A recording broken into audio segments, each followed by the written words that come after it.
everyone, welcome to Krish Talks. അപ്പോൾ നമ്മുടെ BCom BBA സ്റ്റുഡൻസിന് കോമൺ ആയിട്ട് വരുന്ന ഒരു സബ്ജക്റ്റ് ആണ്. അതിന്റെ എല്ലാ വീഡിയോസും നമ്മൾ ഓൾറെഡി അപ്ലോഡ് ചെയ്തിട്ടുണ്ട്, ചാപ്റ്റർ വൈസ് ആയിട്ടുള്ളതും 2 മാർക്ക് ഷോർട്ടസ് എസ്സേ ഒക്കെ. അപ്പോൾ നമ്മുടെ പ്ലേലിസ്റ്റിന്റെ ലിങ്ക് ഞാൻ താഴെ കൊടുക്കാം. അപ്പോൾ അത് പഴയ വീഡിയോസ് ആണെങ്കിലും സിലബസ് മാറിയിട്ടില്ല, അതന്നെ നിങ്ങൾ കണ്ടുപോയാൽ മതി കേട്ടോ. അപ്പോൾ ഈ ഒരു വീഡിയോയിൽ നമ്മൾ ഡിസ്കസ് ചെയ്യാൻ പോകുന്നത് 2021 മുതൽ 24 വരെയുള്ള പ്രീവിയസ് ഇയർ ക്വസ്റ്റ്യൻ പേപ്പേഴ്സിലെ 2 മാർക്ക് ക്വസ്റ്റ്യൻസ് ആണ്. ഏകദേശം 59 ക്വസ്റ്റ്യൻസോളം ഞാനിവിടെ എടുത്തിട്ടുണ്ട്. അപ്പോൾ ഇത് പഠിക്കുമ്പോൾ തന്നെ ഏകദേശം നിങ്ങൾക്ക് ഒരു ഐഡിയ കിട്ടും. ഇതിൽ നിന്ന് എന്തായാലും 2-3 ചോദ്യങ്ങളെങ്കിലും റിപ്പീറ്റ് ചെയ്ത് വരാതെ ഇരിക്കില്ല. അപ്പോൾ നമുക്ക് നോക്കാം, എന്തായാലും നമുക്ക് പ്രെഡിക്റ്റ് ചെയ്യാൻ പറ്റില്ലല്ലോ. അപ്പോൾ വീഡിയോയിലേക്ക് കടക്കുന്നതിന് മുന്നേ നമ്മുടെ ചാനൽ ഇതുവരെ സബ്സ്ക്രൈബ് ചെയ്യാത്ത കുട്ടികളുണ്ടെങ്കിൽ ഒന്ന് സബ്സ്ക്രൈബ് ചെയ്യാം കേട്ടോ. സോ ഇതിൽ ആദ്യത്തെ ചോദ്യം വന്നിരിക്കുന്നത് റിസർച്ച് ഗ്യാപ്പ് എന്താന്നുള്ളതാണ്. അപ്പോൾ റിസർച്ച് ഗ്യാപ്പ് എന്താണെന്ന് ചോദിക്കുമ്പോൾ നിങ്ങൾ ആദ്യം റിസർച്ച് എന്താണെന്നൊരു 2 ലൈനിൽ നിങ്ങൾ എഴുതുക, മനസ്സിലായോ? A research gap is an area where information or studies are missing. അതായത് ഒരു ഭാഗം ഇല്ല, വിട്ടുപോയൊരു ഭാഗം എന്ന് പറയില്ലേ, അതിനെയാണ് മിസ്സിംഗ് എന്ന് പറയാം. റിസർച്ച് ഗ്യാപ്പ് എന്ന് പറയുന്നത് it shows what previous researchers have not explored. Finding a research gap helps a researcher choose meaningful topic. അതായത് നമ്മൾ റിസർച്ച് ചെയ്യുന്ന സമയത്ത് ഇപ്പോൾ പ്രീവിയസ് വർക്കുകളൊക്കെ നമ്മൾ നോക്കുമല്ലോ, അപ്പോൾ അതിൽ റിസർച്ചേഴ്സ് കണ്ടുപിടിക്കാത്ത ഏതെങ്കിലും ഭാഗം, അല്ലെങ്കിൽ നമ്മൾ റിസർച്ച് ചെയ്യുന്ന സമയത്ത് വിട്ടുപോയ ഒരു ഭാഗം, missing piece in A puzzle എന്നൊക്കെ പറയും. നമ്മളൊരു പസിൽ പൂരിപ്പിക്കുന്ന സമയത്ത് അതിലൊരു ഭാഗം ഇല്ലെങ്കിൽ നമുക്കത് കംപ്ലീറ്റ് ചെയ്യാൻ പറ്റില്ല, അല്ലേ? അപ്പോൾ അങ്ങനെയുള്ള ഒരു മിസ്സിംഗ് പോർഷനെയാണ് നമ്മൾ റിസർച്ച് ഗ്യാപ്പ് എന്ന് വിളിക്കുന്നത്. So it improves knowledge by filling the gap with new ideas. നമ്മളപ്പോൾ ആ ഒരു ഗ്യാപ്പ് നമ്മൾ ഫില്ല് ചെയ്യണം, എന്നാലാണ് നമുക്ക് പുതിയൊരു ഐഡിയ കിട്ടുള്ളൂ. അതാണ് റിസർച്ച് ഗ്യാപ്പ് എന്ന് പറയുന്നത്. അടുത്തത് ഇൻഡക്ഷൻ ഇൻ റിസർച്ച് ആണ്. ഇൻഡക്ഷനും ഉണ്ട്, ഡിഡക്ഷനും ഉണ്ട്. Induction means moving from specific observation to general conclusions. ആദ്യം ഒബ്സർവേഷൻസ് കണ്ടെത്തിയിട്ട് പിന്നെ ലാസ്റ്റ് കൺക്ലൂഷനിലേക്ക് എത്തുന്ന ഒരു രീതിയാണ് ഇൻഡക്ഷൻ എന്ന് പറയുന്നത്. The researcher studies examples and then forms A theory. അതായത് ആദ്യം ഒബ്സർവേഷൻ ഒക്കെ നടത്തി, ആദ്യം എക്സാമ്പിൾസ് ഒക്കെ സെറ്റ് ചെയ്ത് അവസാനമാണ് ഒരു തിയറിയിലേക്ക് എത്തുന്നത്. അതാണ് ഇൻഡക്ഷൻ എന്ന് പറയുന്നത് കേട്ടോ. ഇനി ലിറ്ററേച്ചർ റിവ്യൂ എന്താണ്? ഈ literature review is the study of books, articles and research works related to the topic. അതായത് ലിറ്ററേച്ചർ റിവ്യൂ എന്ന് പറഞ്ഞാൽ നമ്മളിപ്പോൾ റിസർച്ചിന്റെ ഭാഗമായിട്ട് പല പുസ്തകങ്ങൾ നമുക്ക് നോക്കേണ്ടി വരും, അല്ലെ? പല ആർട്ടിക്കിൾസ് നമുക്ക് അതിൽ നിന്നൊക്കെ നമുക്ക് പോയിന്റ്സ് എടുക്കേണ്ടി വരും. അങ്ങനെയുള്ള ലിറ്ററേച്ചറുകൾ ഓൾറെഡി എഴുതി തയ്യാറാക്കിയ കഥകളോ അല്ലെങ്കിൽ എസ്സേകളോ എന്തെങ്കിലും ബുക്സോ ആർട്ടിക്കിൾസോ അതിൽ നിന്നെല്ലാം നമ്മൾ പഠിച്ച് റിസർച്ചിന് വേണ്ട കാര്യങ്ങൾ എടുക്കുന്നതിനെയാണ് ലിറ്ററേച്ചർ റിവ്യൂ എന്നുകൊണ്ട് ഉദ്ദേശിക്കുന്നത്. അടുത്തത് എന്താണ്? Factor analysis. Factor analysis is a statistical technique to reduce many variables into fewer factor. അതായത് നമുക്ക് റിസർച്ച് നടത്തുന്ന സമയത്ത് ഒരുപാട് വേരിയബിൾസ് ഉണ്ടെന്ന് വിചാരിക്കും. ഇപ്പോൾ ഒരുപാട് വേരിയബിൾസ് ഇങ്ങനെ ഉണ്ട്, അപ്പോൾ നമുക്ക് ആകെ കൺഫ്യൂഷനാവും, ഏതിലാണ് നമുക്ക് ഉൾപ്പെടുത്തേണ്ടതെന്നൊക്കെ പറഞ്ഞ് ഭയങ്കര കൺഫ്യൂഷനാവും. അപ്പോൾ ഫാക്ടർ അനാലിസിസ് എന്ന് പറഞ്ഞു കഴിഞ്ഞാൽ ഇതിനെ സിംപ്ലിഫൈ ചെയ്യുക. അതായത് ഒരു ഗ്രൂപ്പ് ആക്കുക, സിമിലർ ആയിട്ടുള്ള സാധനങ്ങളൊക്കെ ഒരു ഗ്രൂപ്പ് ആക്കിയിട്ട് അങ്ങനെ തിരിക്കുന്നതിനെയാണ് നമ്മൾ ഫാക്ടർ അനാലിസിസ് എന്ന് പറയാം. കണ്ടോ, ഇപ്പൊ ഇത് ഒരുപാട് എണ്ണം ഉണ്ടെങ്കിലും ആകെ 2 ഫാക്ടേഴ്സ് ആയിട്ട് നമ്മൾ ഡിവൈഡ് ചെയ്തിട്ടുണ്ട്. അപ്പൊ നമുക്ക് സുഖമാണ് ഇത് പഠിക്കാനും കാര്യങ്ങൾക്കൊക്കെ വേണ്ടിയിട്ട്. അപ്പൊ അങ്ങനെ നമ്മൾ ഒരുപാട് വേരിയബിൾസിനെ കുറച്ച് ഫാക്ടേഴ്സ് ആക്കിയിട്ട് ഗ്രൂപ്പ് ചെയ്ത് തിരിക്കുന്നതിനെയാണ് it groups the related variables based on patterns. ഒരേ കാറ്റഗറിയിൽ വരുന്നതിനെ ഒരൊറ്റ ഗ്രൂപ്പ് ആക്കി തിരിച്ചു. അങ്ങനെ നമ്മൾ തിരിക്കുന്നതിനെയാണ് ഫാക്ടർ അനാലിസിസ് എന്നുകൊണ്ട് ഉദ്ദേശിക്കുന്നത്. നെക്സ്റ്റ് വൺ ബിബ്ലിയോഗ്രഫി ആണ്. A bibliography is A list of books, articles and sources used in research. നമ്മൾ റിസർച്ചിന്റെ റിപ്പോർട്ട് തയ്യാറാക്കുന്ന സമയത്ത് ഏറ്റവും അവസാനം നമ്മൾ വെക്കുന്നതാണ് ബിബ്ലിയോഗ്രഫി എന്ന് പറയുന്നത്. അതായത് നമ്മൾ ഈ റിസർച്ചിന് വേണ്ടി ഏതൊക്കെ പുസ്തകങ്ങൾ ഉപയോഗിച്ചിട്ടുണ്ട്, ആരുടെയൊക്കെ പുസ്തകങ്ങൾ ഉപയോഗിച്ചിട്ടുണ്ട്, ഏതൊക്കെ ആർട്ടിക്കിൾസ് നമ്മൾ നോക്കിയിട്ടുണ്ടെന്നുള്ള ലിസ്റ്റിനെയാണ് ബിബ്ലിയോഗ്രഫി എന്ന് പറയാം.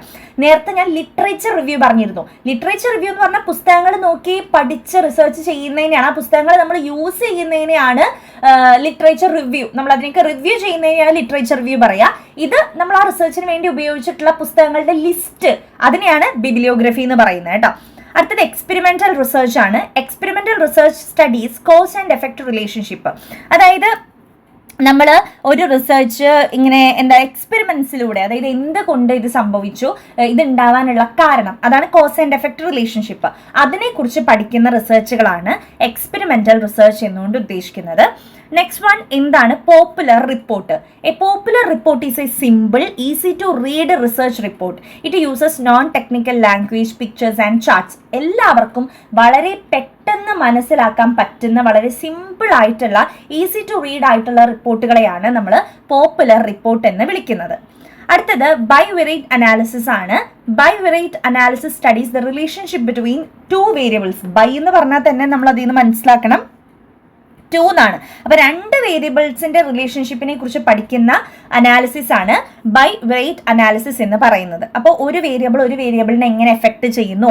ഫോർ എക്സാമ്പിൾ എന്താ പറയുക, ഇപ്പൊ നമ്മുടെ സ്റ്റഡിയും മാർക്കും ഇത് രണ്ടും രണ്ട് വേരിയബിൾ ആണ്. അപ്പൊ ഇത് തമ്മിൽ റിലേഷൻഷിപ്പ് ഉണ്ടോ?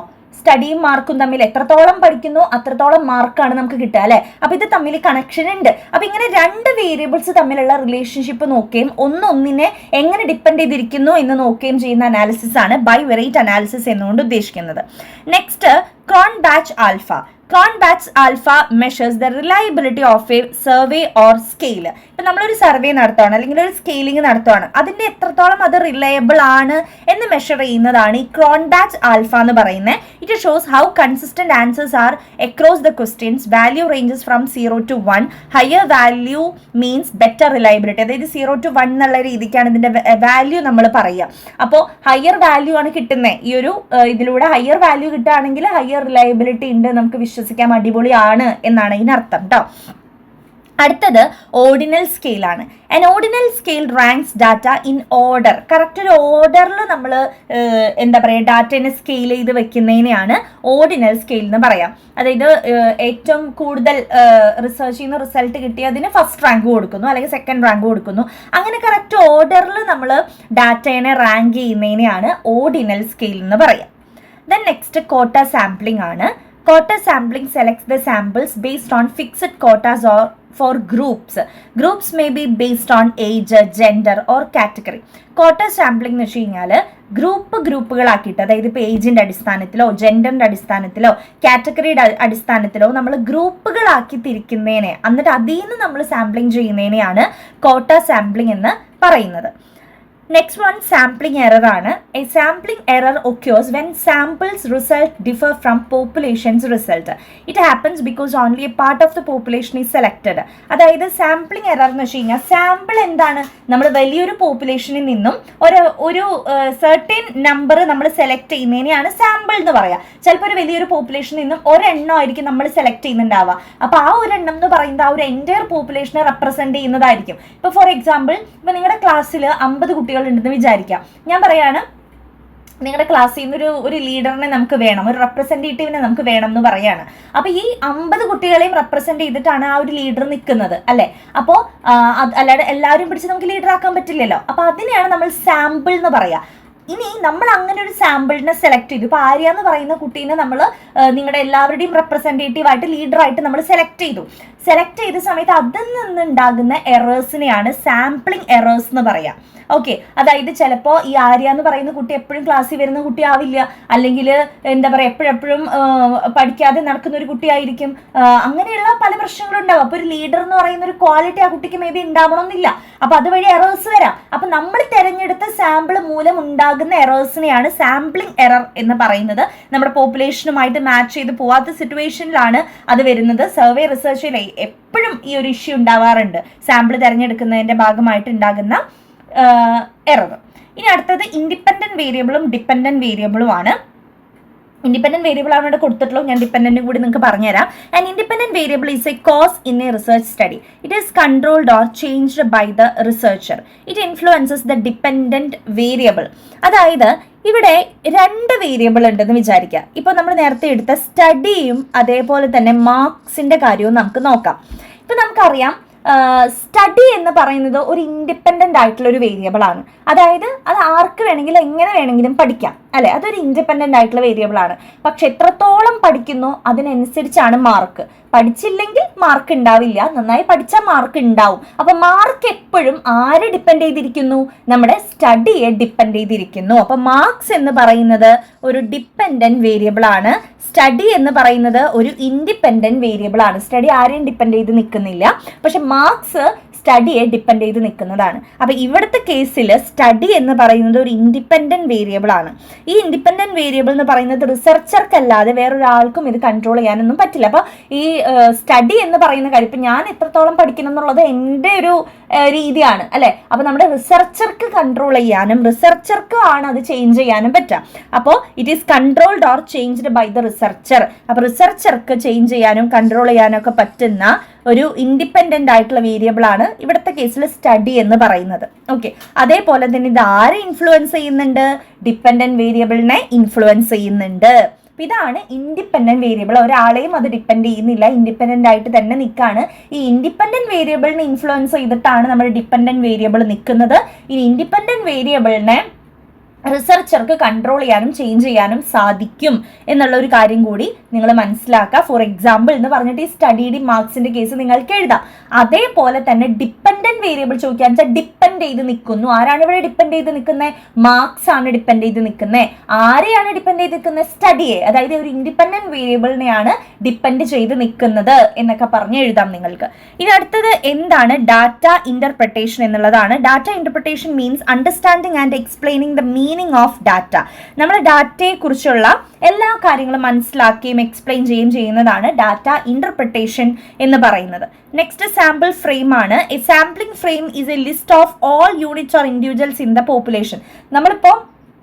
ഞാനിപ്പോൾ നിങ്ങളുടെ ബികോം ഫിനാൻസ് എന്ന് പറയുന്ന ക്ലാസ്സിനെ കുറിച്ചാണ് റിസർച്ച് ചെയ്യുന്നതെന്നുണ്ടെങ്കിൽ ആ ഒരു ബികോം ഫിനാൻസ് ക്ലാസ്സിലെ എല്ലാ കുട്ടികളുടെ പേരും വിവരങ്ങളും അതിനെയാണ് നമ്മൾ സാമ്പിളിംഗ് ഫ്രെയിം എന്ന് പറയുക.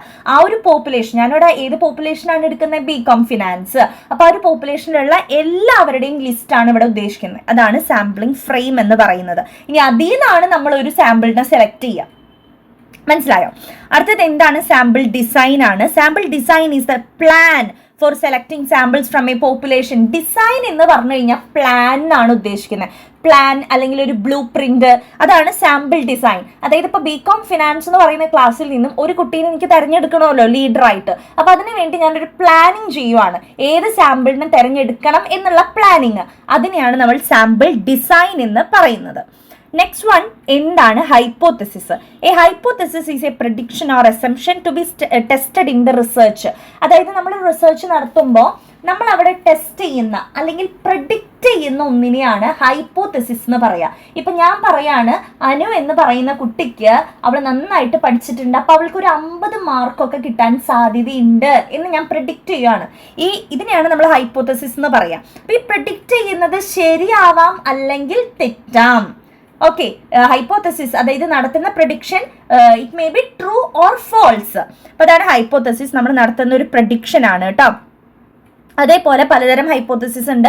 നൾ ഹൈപ്പോതെസിസ്, ഓൾട്ടർനേറ്റീവ് ഹൈപ്പോതെസിസ് എന്നൊക്കെ പറഞ്ഞ ഹൈപ്പോതെസിസുകൾ ഉണ്ട് എന്നുള്ളതൊന്ന് നോക്കാം. ഇനി അടുത്തത് എന്താണ്? റിസർച്ച്. റിസർച്ച് നമുക്കറിയാം it is A systematic study ആണ്. സിമ്പിൾ ആക്കിയിട്ട് പറയുവാണെങ്കിൽ research means search and search again. അതാണ് റിസർച്ച് എന്ന് പറയുന്നത്. റിസർച്ച് എന്ന് പറഞ്ഞാൽ എന്താ? ഒരു കാര്യത്തെക്കുറിച്ച് വീണ്ടും വീണ്ടും വീണ്ടും സെർച്ച് ചെയ്ത് നമ്മളൊരു കൺക്ലൂഷനിലേക്ക് എത്തുന്നതാണ് റിസർച്ച് എന്ന് പറയുന്നത്. അപ്പോൾ സെർച്ച് ആൻഡ് സെർച്ച് എഗെയിൻ, ആ വരിയൊക്കെ നിങ്ങൾക്ക് എഴുതാം, നല്ല വരികളാണ്. ഇനി അടുത്തത് എന്താണ്? വേരിയബിൾ എന്നുള്ളതാണ്. Variable is A factor that can change in A study. അതായത് നമ്മളൊരു കാര്യത്തെക്കുറിച്ച് പഠിക്കുമ്പോൾ അവിടെയുള്ള ഒരു ഫാക്ടർ, അതായത് ഇപ്പം നിങ്ങളുടെ ക്ലാസ്സിലെ കുട്ടികളെ കുറിച്ച് ഞാൻ പഠിക്കുന്ന സമയത്ത് ഓരോ കുട്ടികളുടെയും ജെൻഡർ, ഇപ്പോൾ ബോയ്സ് ഉണ്ടാവും ഗേൾസ് ഉണ്ടാവുമല്ലോ ക്ലാസ്സിൽ, അപ്പോൾ അവരുടെ ജെൻഡർ, അതേപോലെ തന്നെ അവരുടെ ഏജ്, അവരുടെ മാർക്സ്, ഇതിനെക്കുറിച്ചൊക്കെ നമ്മൾ പഠിക്കണം അല്ലേ. അപ്പോൾ ഈ ഓരോ ഫാക്ടേഴ്സിനെയാണ് നമ്മൾ വേരിയബിൾ എന്ന് പറയുന്നത്. ഈ പറഞ്ഞ പോലെ വേരിയബിൾ ഇൻഡിപെൻഡന്റ് ആവാം, ഡിപ്പെൻഡന്റും ആവാം. ഓക്കെ, നമ്മളെ റിലേഷൻഷിപ്പിനെ, ഈ നമ്മൾ പഠിക്കുന്ന ഒരു കാര്യത്തെ വളരെയധികം സഹായിക്കുന്ന ഒന്നാണ് നമ്മുടെ വേരിയബിൾ എന്നുകൊണ്ട് ഉദ്ദേശിക്കുന്നത്. അടുത്തത് 20ാമത്തെ ചോദ്യം എന്താണ്? അപ്ലൈഡ് റിസർച്ച് എന്നുള്ളതാണ്. റിസർച്ച് പലതരത്തിലുണ്ട്. അപ്പോൾ എന്താണ് applied research?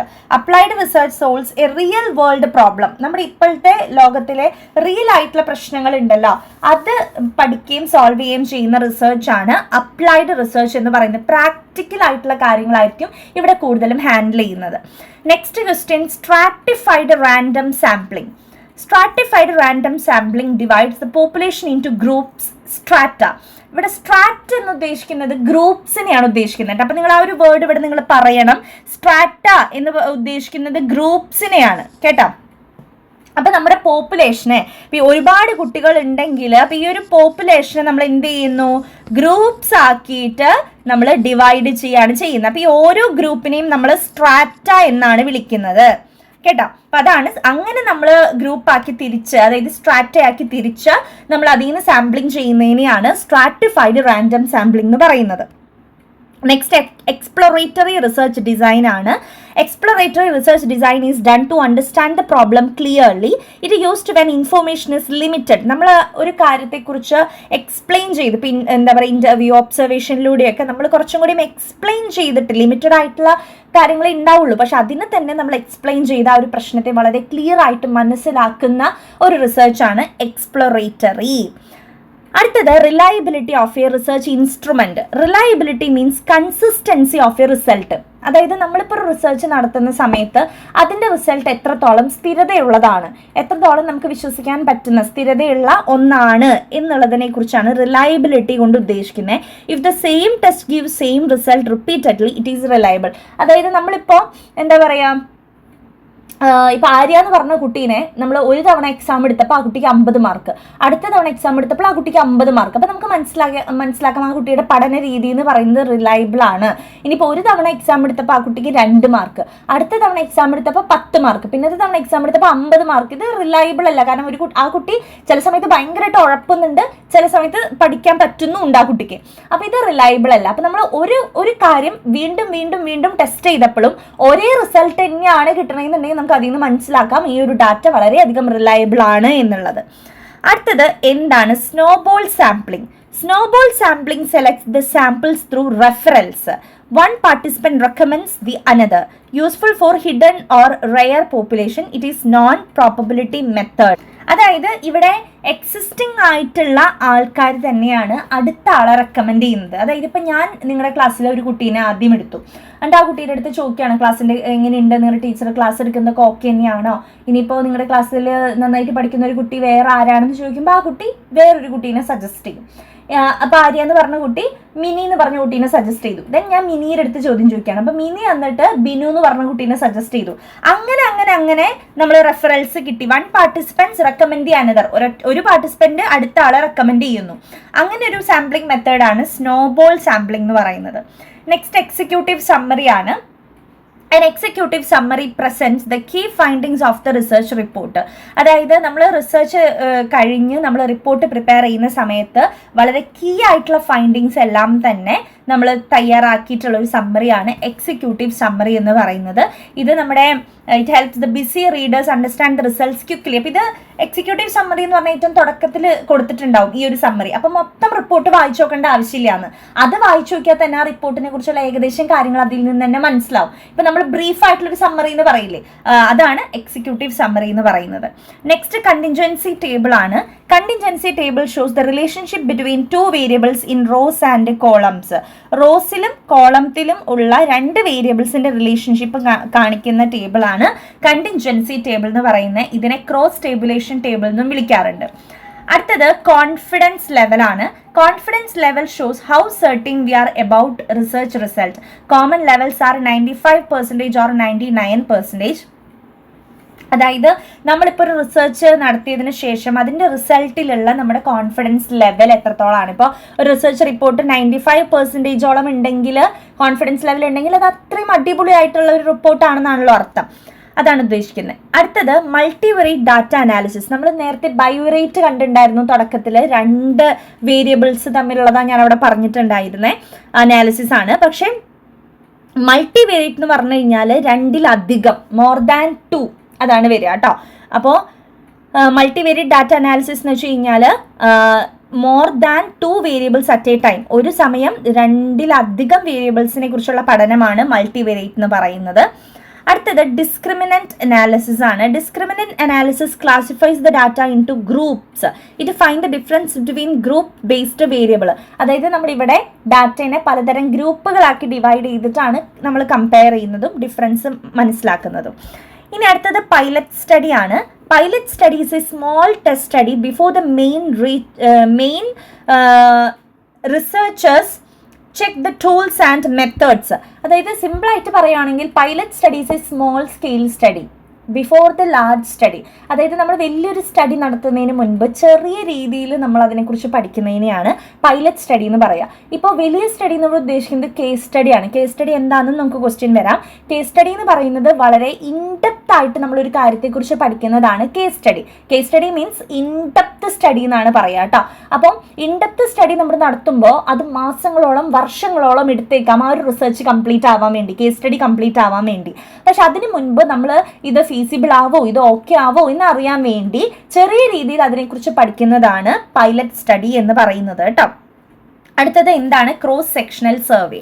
A cross sectional survey collects the data at one point in time. It studies A large population quickly. അതായത് ഒരൊറ്റ തവണ, വൺ പോയിന്റ് ഇൻ ടൈം, അതായത് ഒരു കാലയളവിൽ ഒരൊറ്റ തവണ മാത്രം നമ്മൾ ആ ഒരു ഡാറ്റ കളക്ട് ചെയ്യുള്ളൂ. ഇപ്പോൾ ഒരാളുടെ ഹെൽത്തിനെ കുറിച്ച് അത് നമ്മൾ ഇടയ്ക്കിടയ്ക്ക് നോക്കിയിട്ട് കാര്യമില്ല, അത് മാറിക്കൊണ്ടിരിക്കും, ഹെൽത്ത് കണ്ടീഷൻ മാറിക്കൊണ്ടിരിക്കും. അപ്പോൾ ഒറ്റൊരു തവണ നമ്മൾ നോക്കുന്നതിനെയാണ് ക്രോസ് സെക്ഷണൽ സർവേ എന്ന് പറയാം. ദെൻ ഇത് അതുകൊണ്ട് തന്നെ ഇത് ഒരുപാട് നാളത്തെ ചേഞ്ച് ഒന്നും ഇതിൽ കാണിക്കാൻ പറ്റില്ല. ദെൻ അടുത്തത് ഡാറ്റ വാലിഡേഷൻ ആണ്. ഡാറ്റ എത്രത്തോളം കറക്റ്റ് ആണ്, കംപ്ലീറ്റ് ആണ് എന്ന് ചെക്ക് ചെയ്യുന്നതാണ് data validation. Then hypothesis test. Hypothesis ഞാൻ നിങ്ങളുടെ അടുത്ത് പറഞ്ഞിട്ടുണ്ടായിരുന്ന ഒരു പ്രഡിക്ഷൻ ആണ് ഹൈപ്പോത്തസിസ് എന്ന് പറയുന്നത്. അതിന്റെ ടെസ്റ്റ്, ഈ ഹൈപ്പോത്തസിസ് പ്രിഡിക്ഷൻ ആക്സെപ്റ്റ് ചെയ്യണോ റിജക്ട് ചെയ്യണോ, ഈ ഹൈപ്പോത്തസിസ് അതായത് നമ്മുടെ ഈ പ്രഡിക്ഷൻ ട്രൂ ആണോ ഫോൾസ് ആണോ എന്നുള്ള ടെസ്റ്റിംഗ് ആണ് ഹൈപ്പോത്തസിസ് ടെസ്റ്റിംഗ്. അടുത്തത് എന്താണ്? Proposition. Proposition is A statement explaining A relationship between concepts. രണ്ട് കോൺസെപ്റ്റുകൾ തമ്മിൽ higher motivation increase the productivity. അതായത് ഒരു കോൺസെപ്റ്റ് ആണ് അത്. അപ്പം അങ്ങനെ ആ ഒരു സ്റ്റേറ്റ്മെന്റ് അല്ലെങ്കിൽ ഒരു കോൺസെപ്റ്റുകളെ തമ്മിലുള്ള റിലേഷൻഷിപ്പ് എക്സ്പ്ലെയിൻ ചെയ്യുന്നതാണ് പ്രൊപ്പോസിഷൻ എന്നുകൊണ്ട് ഉദ്ദേശിക്കുന്നത്. പിന്നെ ക്വാണ്ടിറ്റേറ്റീവ് ആൻഡ് ക്വാളിറ്റേറ്റീവ് റിസർച്ച് ആണ്. ക്വാണ്ടിറ്റി എന്ന് പറഞ്ഞു കഴിഞ്ഞാൽ, ക്വാണ്ടിറ്റി എന്ന് പറയുമ്പോൾ എപ്പോഴും നമ്പേഴ്സ് ആണത് അല്ലേ, നമുക്കിങ്ങനെ മെഷർ ചെയ്യാൻ പറ്റും. അപ്പോൾ ക്വാണ്ടിറ്റേറ്റീവ് റിസർച്ച് എന്ന് വെച്ച് കഴിഞ്ഞാൽ നമ്പേഴ്സിലും സ്റ്റാറ്റിസ്റ്റിക്സിലുള്ളതാണ് ക്വാണ്ടിറ്റേറ്റീവ് റിസർച്ച്. നമുക്ക് ക്വാളിറ്റേറ്റീവ് എന്ന് പറഞ്ഞാൽ അതിൻ്റെ ഫീച്ചേഴ്സ് പറയുന്നതാണ്. ഇപ്പോൾ ഫോർ എക്സാമ്പിൾ ഹൗ മച്ച് അല്ലെങ്കിൽ വൈ, ഹൗ അങ്ങനെയുള്ളത് പറയുന്നതാണ് ക്വാളിറ്റേറ്റീവ് റിസർച്ച് എന്നുകൊണ്ട് ഉദ്ദേശിക്കുന്നത്. അടുത്തത് റിലയബിലിറ്റി ആണ്. റിലയബിലിറ്റി നമ്മൾ നേരത്തെ പറഞ്ഞിട്ടുണ്ടായിരുന്നു, എത്രത്തോളം കൺസിസ്റ്റന്റ് ആണ് അതെന്ന് പറയുന്നതാണ് reliability. Then editing of the data. നമ്മൾ അതിലൊരു ഡാറ്റ എടുത്തിട്ടുണ്ടെങ്കിൽ അതിലെ എറേഴ്സ് കാര്യങ്ങളൊക്കെ ചെക്ക് ചെയ്ത് റിമൂവ് ചെയ്യുന്നതിനെയാണ് എഡിറ്റിംഗ് എന്ന് പറയുന്നത്. അടുത്ത ചോദ്യം കൺകറന്റ് വാലിഡിറ്റി ആണ്. Concurrent validity test how well A new measure matches an existing standard measure. Already ഒരു മെഷർമെന്റ് എടുത്തിട്ടുണ്ടായിരുന്നു, നമ്മളൊരു മെഷർ ചെയ്തിട്ടുണ്ടായിരുന്നു എന്ന് വിചാരിക്കുക. അതെങ്ങനെയാണ് പുതിയ മെഷർമെന്റുമായിട്ട് മാച്ച് ചെയ്യപ്പെടുന്നത് എന്ന് ടെസ്റ്റ് ചെയ്യുന്നതാണ് കൺകറന്റ് വാലിഡിറ്റി എന്ന് പറയുന്നത്. അടുത്തത് സോഷ്യൽ റിസർച്ച് ആണ്. സോഷ്യൽ റിസർച്ച് എന്ന് വെച്ചാൽ നമ്മുടെ സൊസൈറ്റീനെ കുറിച്ച്, ഹ്യൂമൻ ബിഹേവിയറെ കുറിച്ച് നമ്മൾ പഠിക്കുന്നതാണ് social research. Then inferential analysis ആണ്. Inferential analysis draws conclusion from the sample data about the population. നമ്മുടെ പോപ്പുലേഷനെ കുറിച്ച് ഒരു കൺക്ലൂഷൻ നമ്മൾ തയ്യാറാക്കുക, അതാണ് inferential analysis. Then next comprehension. Comprehension means understanding the written or spoken information. നമ്മളിപ്പോൾ എഴുതി തയ്യാറാക്കിയതോ അല്ലെങ്കിൽ പറഞ്ഞതോ ആയിട്ടുള്ള ഒരു ഇൻഫോർമേഷൻ മനസ്സിലാക്കുന്നതിനെയാണ് കോംപ്രഹെൻഷൻ എന്ന് പറയുന്നത്.